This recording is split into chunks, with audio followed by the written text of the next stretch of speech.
This episode is proudly sponsored by Chronologic. By the time you contact a buyer with calls and emails, someone using Chronologic has already held the meeting. Learn more about how to harness the power of AI scheduling at scale. Visit chronologic.com at the link in the show notes.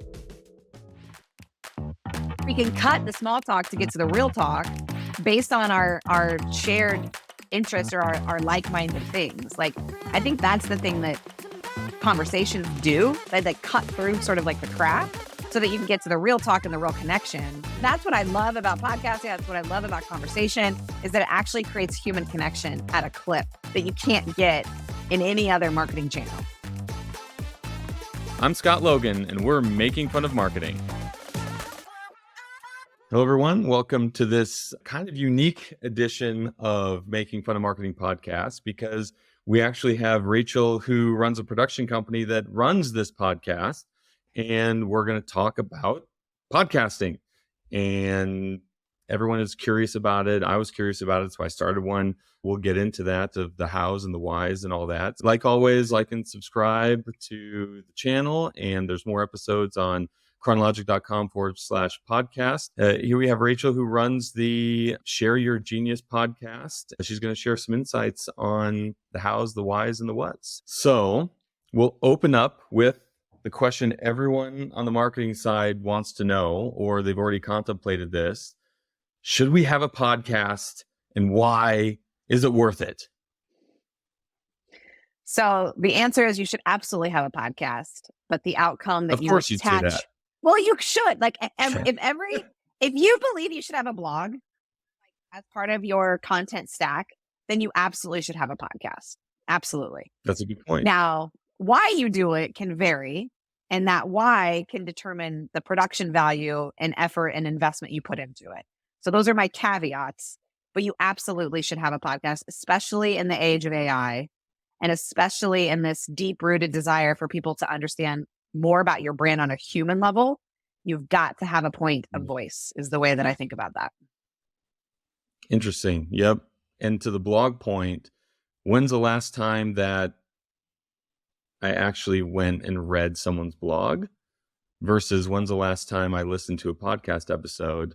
Can't remember the last time I read a blog, but I'm writing them with the purpose of SEO for the site. However, I'm consuming content now in podcast form. So I definitely see that point of view. When you go to make the podcast, there's a few trains of thought. The reason why you might not is because you think it's all this work, which is not work, but then the production level quality, you're not even in your studio. Obviously, you're not even like at your own house right now. Is that correct? It's correct. And I'm not even mic'd up, which is ridiculous because, to your point, we run a production studio, and you would think that I should have all the bells and whistles to be able to have a good conversation with you. And the reality is I'm a human everywhere I go, and I can have a conversation with you no matter where I go. And the sound quality is pretty good. I mean, I have a not expensive mic on my desk here, but your audio is going through the computer and it sounds just fine. I would say I do notice a difference when someone has a really nice mic versus when I hear my mic or computer audio. It sounds like a late night DJ, but which is kind of cool too.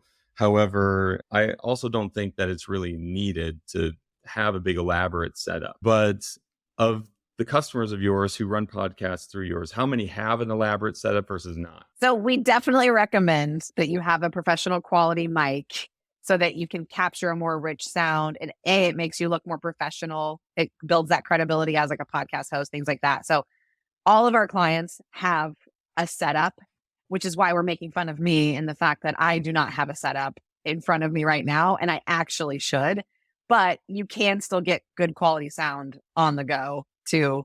Yeah. I noticed that the professional folks like to make it seem like they're in a big studio, or maybe they created their own mini studio. But I'm always wondering, do I have the mic, if you're watching this on video, in front of me like this? Maybe the audio is a little bit better. And is it important that they like see the mic there because it looks cool, or even like attach it to my wall and have it hanging down from the ceiling? Does that make a difference? So let me ask you this question first. So when you decided to invest in creating a podcast, what were you hoping to achieve by doing so? The main thing is just brand awareness and get our thought leadership out there because we have a unique point of view, though I didn't want it to be salesy. And basically working with my marketing team and realizing that half the time we're just making fun of the stuff that we see out there, whether it be our industry or a related industry. And we thought those are the most interesting conversations of our one-on-ones and of our team meetings. So let's just make that the podcast, make that the vehicle in order to push things through. And so that was the trigger that made us think, okay, now we have all the pieces together. Let's actually investigate this seriously. So what do you hope, if I didn't know you at all, what do you hope that I felt when I showed up to this conversation today with you? That you could listen to that conversation that you have with your teams to basically say, okay, I'm not the only one who feels that. I'm not the only one who thinks that's ridiculous, but I don't necessarily know the better way to do it. So I'm not going to publicly make fun of it because I don't want to say I'm a complainer and I don't have an answer. So the point of this is to say, all right, let's then show that better point of view. Let's bring an expert on who knows the better way or is on the bleeding edge of that so that you can work towards it and it becomes entertaining because of that dynamic. Okay, last question, and then I will answer yours. What would you hope that my first impression is as a guest coming onto the show and seeing you? That this is hard and it is confusing and complicated, but it is also fun. And there are better ways to do things that you may not have thought of before that you can just start using right away. I want that to be the first impression. Okay. So then I would say with that information, a couple keywords popped out to me that you said, which was like expert, fun, thought leader. And so if I'm sitting here going, is it worth me showing up and looking professional with a mic in front of my face so that they feel like this is going to be produced? Then the answer is yes.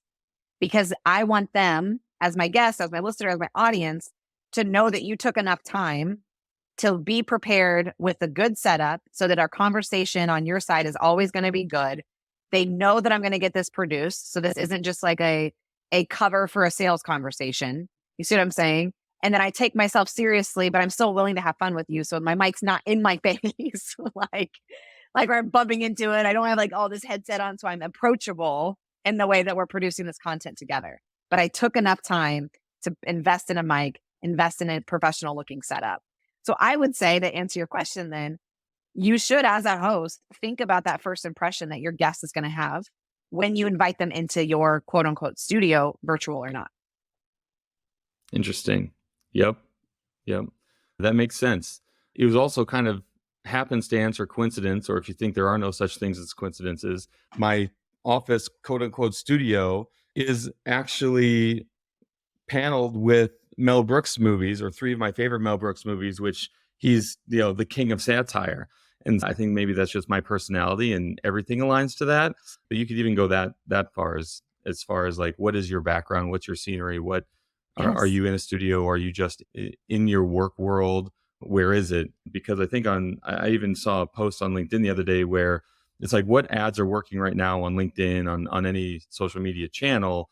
And someone is doing testimonials where the person is literally just walking their office with a phone, giving their off-the-cuff opinions of the product and what they were able to achieve with it.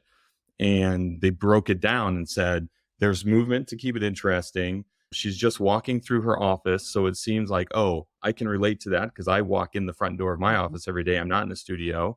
And it's relatable because you can say, oh, what she's talking about is the topic or are the problems that I face too. And it just connects the dots all together. So I guess finding that blend of, can they place themselves in your shoes in more than just the words if they are watching it on video or maybe watching the video clips from it. Yes, I think there's like two really key things there that you're talking about. It's like people are so hungry to see the humans behind the brands and the products that they're touting and representing. And so when you place somebody in a home studio, for example, just to lean into ours more, I'm already getting a snapshot of who you are as a person. And I already know that I feel more comfortable around you. I can relate to you on X, Y, or Z. And that is like critical in this age of like mass content, mass communication, mass blah, blah, blah. realistically, we're looking for individual connection. And so it's Yep. like your studio, your space can actually help create that. And it's like that's what people are hungry for. And so have a mic for sure, but have a setup that's intentionally designed for you. And if you're going to create a podcast, make sure it's authentic to who you are and who your brand is and what your goals are, instead of trying to do something that like fits the box or checks the boxes of what you have to do. Interesting. Yeah. Before I got into marketing, I was in field sales, and my director said, okay, when you go into these offices, observe the room and find out what you can relate to them with, whether it be you both have kids, or they both have sports memorabilia, or they have pictures of a vacation and you've been there too, or you want to go there. It doesn't matter if you've been there, and you can ask them about that. And I've only had that called out on me one time, where I was with another director of sales, and he goes, I get what you're doing. You don't need to small talk about my life. Let's just get to it. So you can stop making personal connections with the room. I was like, oh, okay. Well, and first of all, I hate small talk. But the idea of going, what do you love about Mel Brooks movies? And you're like, well, he's satire, blah, blah, blah. And then I was like, oh, that's funny. That's who you are. So I can now make a dumb joke with you and you're not going to be offended. Like, so we can cut the small talk to get to the real talk based on our shared interests or our like-minded things. Like, I think that's the thing that conversations do, that they cut through sort of like the crap so that you can get to the real talk and the real connection, which, to your point to that guy, he was like, dude, I'm not interested in small talk. And you're like, game on, brother, let's go. Like, we're just going to talk about what you want. Like, that's real talk, you know? So that's what I love about podcasting. That's what I love about conversation, is that it actually creates human connection at a clip that you can't get in any other marketing channel. Yes, agree. So now we've covered, should you have one? What are the barriers, or the barriers you think exist that maybe don't exist or aren't needed? And then now it's like, does it make a difference? What KPIs are we looking at? Where can we show the value that this is working or this is not working? So what kind of questions do you ask people like me when they say, well, is it worth it? So I always just go back to asking more questions, because if we're focused on, so first of all, if we're focused on the materials of making a podcast as a barrier to entry, then you're focused on the wrong thing. Like looking up the Google top 10 ways to launch a podcast, you have your checklist of things that you need to do. That content has been created. It's not hard to figure out. The boardroom conversation, we have this formula, and it's impact plus outcome equals buy-in. And so it's your job as the leader from the marketing side, making the decision of whether or not to invest in a podcast, to be able to tell the right story to get the buy-in that you need, because it's never actually about a podcast. If you're going to your board and they don't understand why you're doing a podcast, then you failed. Then you actually don't know how to talk about what marketing does to help you generate sales. If you can't do that, the podcast is a tactic, as part of a strategy. So if you can't create the narrative around the strategy of your marketing that's going to drive to the outcomes that the board cares about, you got to go back to school a little bit and have some conversations and get really clear on that. Outside of that, the formula that we really think about is we go impact plus outcome equals buy-in. So in my world, I think there's 3 things at any given time that a company is looking to make impact on. Those 3 things for me are brand affinity, their revenue and relationship, and it's recruiting and retention. Those 3 things are always at play for a company. It's just what season are you in that matters the most. And then your content, your marketing, all of that has to roll into that. So your impact that you're looking to make is one of those 3 things. And then the outcome that you're looking to create that drives that impact are the things that allow you to make the right decision. So outcome statements could be something like, let's just use a really, really easy one. Let's do revenue. So the impact I want to make is I want to drive more revenue opportunities by building relationships. So the outcome that I'm going to attach that impact effort to would be things like, I'm going to spend time developing strategic relationships with people who can either buy from me or connect me to people I want to buy to. That is literally my sort of plus. And then my equal would be the way that I'm going to measure whether or not this podcast effort is successful in helping me reach that goal, is that if I'm going to produce and I'm going to spend the investment of producing 24 podcast episodes, out of those 24, 12 of those are going to fit our ICP target. 6 of those are going to have a a reach to our target that we want to hit. And the other 6 are going to be customers, because I want to make sure that I'm getting the story of how our clients are working with us anyway. That's like a pretty quick sort of like formula to help you reach that goal and get that buy-in. So then your board members go, oh, okay, I see the clear path. I see that this show is going to help you have these conversations with the people that you want to do business with anyway, or that are going to help us get our name out there and connect to the people we want to get in front of.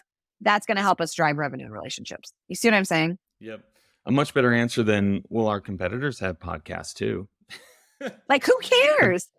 Yep. Yep. And one of the main things that we wanted to do was drive awareness for Chronologic and get in front of the sales and marketing leaders who are looking to do things differently. And we thought, well, basically pointing a finger at everything we're doing and saying, is this stupid or is this the right thing to do, is key to all that.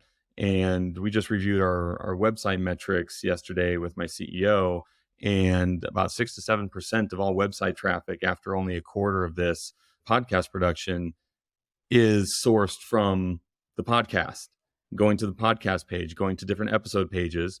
And then of the people who are sourced from that, over half of the next click traffic is going to our homepage, which is the exact goal of what we were trying to get at. Was, well, then are they learning about Chronologic through this channel? And those website click-through metrics are showing just that. Over half the people, when they click something else after that initial land, are going to the homepage and learning about us. That certainly checked the box. I didn't know if that was even going to happen. I didn't even know if, it was going to be interesting enough to even drive people to listen to the podcast. But then, is the traffic going that way? And I think that on the individual side, the team and the sales team and the marketing team and the CS team taking advantage of that as well can drive traffic to your own LinkedIn page. Because oftentimes I know that my requests for getting connections has skyrocketed. Like, people are randomly asking what seems to me randomly asking for a connection request. And I always ask, hey, what brought you to the page? What brought you to my LinkedIn profile? And it's the content. And a lot of my content is now focused on snippets from the website or from the podcast or other things that are related to the theme that we have. For that matter, it is driving that awareness that we were looking for when it gets down to the actual metrics. Well, and I'll say, Scott, the difference between you and somebody who was probably just saying my competitors are doing it, so I have to do it, is that you took the time to be really intentional about this is an experiment. I want to see if it's going to work. I have a hunch and a gut feeling that this is going to help us generate the content we need to drive the traffic, drive the conversation, et cetera. But you were intentional about it from an enablement perspective too, internally. It wasn't something you did all by yourself in a corner and just hoped later that it would do something. And a lot of times I see that happen all the time, not with podcasts, but with content programs in general. And it's consistency matters, intentionality matters, and being able to track the right metrics that help you know if it's trending towards the success that you want is critical to having those tough conversations. Yep. And also, I think that I do this in marketing campaigns when we're running it. We'll bring in the sales leaders to help plan it. We'll bring in the executive team. If it's a larger scale, high cost campaign, we'll bring them in to plan it. And I remember one of our, maybe third conversation we had, we actually brought in my CEO and my CRO to say, here's the direction we're going, here's the branding, here's the theme, here's the sample guest list of who we're going to bring to it. And they were all fairly high profile or large following folks, and they were bought in. And so it hasn't been so much of a defend yourself. It's, well, how's it going? And collaboration. The collaboration. Exactly. Yeah. Exactly. I think that's critical. In today's world, it's you have to collaborate with the people that are in your company, in your brand. I don't believe the future of content is X, Y, or Z. I believe the future of brand growth is the people within it. And so it's them kind of I don't want to say blessing you or whatever, collaborating with you to say, yeah, let's get on the mic and bring your personality to life, because that is in line with our brand value at Chronologic. That's a no-brainer. You should be successful in doing this then. Do you know what I mean? It's that's the future. It's enabling the people that are in your four walls, virtual or not, to actually tout the brand and love it and be excited about it and create the content. Who knew? Yeah. Unbiased for you first. When you're looking at the guest list to help drive that message, what is the core suggestion you have for going down that road of like putting your proposed guest list together? So it kind of goes back to, well, what's the outcome of the show, right? But let's say what's kind of a rule. Like, I kind of think about it as like a rule of three. There has to be like three things that the guest fits my thing. One is I straight up like them. Like, and liking matters because you want to be able to like enjoy the conversation that you're having, whether you know them or not. Like, you have to just like, like them. Number two, what is their reach? Do they have a reach that makes sense for me? And you have to remember, podcasting is a sea of niches. So when you think about that, it's like, it doesn't mean they have to have hundreds of thousands of following, but it's like, is the reach of who they're around fit the people that I want to be out in front of because of what we're trying to move forward from a company perspective? So do I actually like them? What is their reach? Does it make sense for us? And then the third sort of criteria is like, what are they saying right now? And that is important because you don't want to attach your brand to somebody that might not be saying the thing that aligns with what you're focused on doing. But the other thing is like, do they say anything at all? Because if they're like quiet on their feed, then you know that like they're not going to share my show. Like, they don't share anything. They don't talk about anything. So why would I have them on? So those are some of the things that I would think about when I'm crossing that boundary. Yeah. Yeah. I think that's awesome too. One of the top episodes that we have is the Jay Bear, Justin Keller one with Jay Bear's Jay Bear. He is the guy for content. And then Justin Keller is the revenue leader at Drift. And they have a good dynamic together. You teed that up as a suggestion for us and got that rolling. But it was on the alignment side, great, because his newest research report and all his content is based around speed. And speed is the best differentiator for customer service, for marketing, for sales. If you can be the fastest one to respond to your customers with the best quality answer, the products are so similar out there that that's going to be the differentiator versus the product itself. I think that too, if you just hear someone talking about something that you want to align to, reach out to them, right? And see if they want to talk about that. They probably want to evangelize what they're talking about in more channels, right? Absolutely. And I mean, I think the last thing I'll say as like a sort of in parentheses, because it would be a number 4, not part of my rule of 3, is like I said, and that matters. There's this piece that we forget that's like, you have permission to do what you want. And so you might just want certain people because you want to. And like, that's also okay. So if you were being programmatic around your content schedule and your plan and things like that, you might bucket, a little handful that's in that 4th category of like, I just want them. And like, you're allowed to just want certain people. Who knows what that conversation could unfold? Who knows what you guys could talk about? But you're allowed to want certain things too. In a lot of podcasts, I see that folks will have their internal people on, like their CFO, their CRO, their CMO, their whatever market you're selling to, they'll have them and a lot of those people as guests on the show. What would you say on doing that, not doing that, overdoing that, on having your own company's people on there? Because when you think, oh, our message needs to get out there, our CTO knows exactly what needs to be said and obviously aligns to what we do, but what are some of the caveats with that, and when you don't do that? My first thing I'm going to say is, well, it depends on the outcome you're looking to achieve. Stop saying that. But but what I will say is, like, if you have an external audience, if your show's primary audience is external, then I would not have all of these people from my company on the show.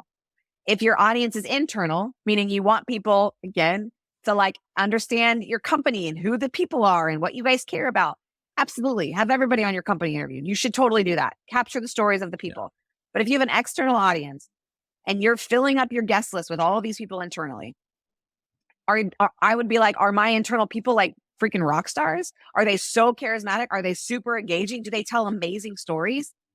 Are they great to like experience? Then yeah.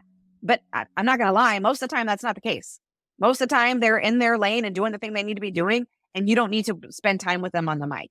Now, if you want like a couple sound bites from them because they're the only ones who can talk about a certain thing, then do that. But don't anchor an entire episode on an interview with somebody who can't carry the day. Like there is a Yeah. thing called talent and not everybody has it. Yeah. And I think that there might be an exception if you have someone internal who is famous in your industry. Then I think it's Yes. a no-brainer. If For they're sure a do thought it. leader. Yeah. Yeah. But that's where you go, maybe that person should be the host. Or maybe I source that Yeah. person for a segment, like a recurring segment, as opposed to like relying on them to carry the day. Because I mean, I don't know, like, I'm not trying to be like rude, but like some people are not good at carrying conversation if you have a conversational driven podcast. Like, I'm right. Some people just aren't, and that's okay. But like, you have to shape the design of your show to use the best, to get the best out of people, as opposed to forcing them into something that isn't actually going to represent your brand in the best way. Yeah. We didn't even talk about who should be the host, but that's a good point. If you do have that thought leader and they are well known and have their own brand, perhaps they are the host, then it's a no-brainer. But I really like the idea of even having that person run a segment that they bring in that perspective for every episode to your guest. That's a unique idea. I like that. I'll tell you this quick story on that is we have a client who they do more like consulting, more like what's the word when you're like really smart, really high intellectual things. They have a host that's a talent, has a great personality, all that kind of stuff. And then they had their consultants come on and do an actual just segment so that they could solve a problem in real time, do the thing that they do best. And by doing that, a prospect heard that episode and the deal sold. Because they had gone cold. So they knew all about the company, but they were like, I just don't feel like it's right now. It's a timing thing. It's not urgent. They listened to that episode and that consultant do the thing that they're good at on the show. And they immediately closed the deal because they were like, yes, that's what I need. It brought the product and it brought the company to life. And the company was so smart to do it in a way that was like, I'm going to maximize my talent. That's the host who can engage and drive and be charismatic. And we're going to use our thought leaders strategically as opposed to trying to force them into a box. Interesting. And that brings up another point with the flywheel, like of content, where you have a blog or a research report or the podcast, and that can be the flywheel for other pieces of content that can be used. And you used the example just now where that clip from that podcast was sent to that person and that got them over the hump to move forward with closing the deal. The whole point of marketing is to make deals easier for sales. So in that motion, what are some of the best flywheel pieces of content that can be created off of that? So we have this beautiful little graph that I'm happy to share with anybody. But if you think about your podcast as a piece of pillar content, what should come from that piece of pillar content is a video, a transcription that can be turned into a blog, as social posts, video clips, like that can be repurposed for TikTok, IG Reels, LinkedIn, etc. Thought leadership articles. So you can turn that transcription into an actual like authored piece of content, depending on who you have on there. Email copy, branded social copy that gets sent and edited, repurposed for the guest that comes on, the brand itself, and the host. So you have point of view being created from all of that content as well. And then graphics. So you can create additional pieces of like standalone graphics or animated graphics, etc. Like you can create a ton of content from one well done episode. I said well done intentionally because like we said at the front, you don't have to have all the fancy gear to make it great, but you do have to have intentionality around the topic, the focus, and the content you're going to create. Just like AI, if the inputs suck, the outputs suck. You know what I'm saying? So it's like, Yeah. Just like that, if you're creating good inputs to create that content, it can be your flywheel in terms of feeding all of your other channels. Like, wow, like it is the Swiss Army knife of marketing. Yeah, that's great. If you like with any marketing campaign, if the list isn't good, doesn't matter how good the campaign is. If the list That's is right. great, but the campaign sucks, well, then it's probably not going to resonate and you're going to have bad results. You have to have both. Garbage in, garbage out, as they say. Yeah, totally. So that actually could probably be, as I was hearing you say that, that's like an infographic that I could create or we could Yes. create on like the flywheel of what to create off of a podcast episode. That's fantastic. Let's end with what's new in podcasting. There's a formula now for it. What should we be looking for on what to do with podcasts? What's your opinion there? So I think it's still a little bit of the wild, wild west. because people sit on two sides of a coin where it's like, it has to be the best thing ever and grab all the attention and have all the resonance in the world. Like Zapier just launched a podcast. It's amazing. But that's not a podcast. That's brand storytelling done as an art form. So it's like, you don't have to attach your wagon to say, we have to invest $1 million to get something so amazing. I have no idea what Zapier invested, but I'm just saying, like, it doesn't have to be to that scale, but it also doesn't need to be like, I'm just going to jump on a mic and ramble and hope somebody listens, because that's not going to get the outcome that you want to achieve either. And so I think that there's the in between that people still haven't wrapped their arms around. Like, you can create amazing content on an affordable budget with a team that can help you, or not, internally or not, is my point. And it still help you achieve what you want. Like, that is 1,000% true. Video, it's no longer like, should we use video as part of our podcast production? It's an absolute, like, you just have to. Good. How you use it, you can get super creative with. Again, goes back to the outcomes. You can attach attribution to it. Like, you can. It just is, you just have to get really clear on what the metrics of success are for your podcast. And then you have to make sure it's set up in a way that allows you to tell the right story. All of those things are possible. That's great. I'm just trying to think of the person who goes, I'm just going to get in the mic and ramble. I don't know the B2B software companies or B2B companies think like that, but definitely something to just not do it without intention and going through the outcomes of what you want the show to be. So awesome. Well, thank you so much for joining and giving us all those insights. I think that we covered all the questions that I had coming into building a podcast. And I even learned a couple things on this episode as well that we haven't talked about yet. So thank you so much, Rachel. Appreciate it. Thank you, Scott.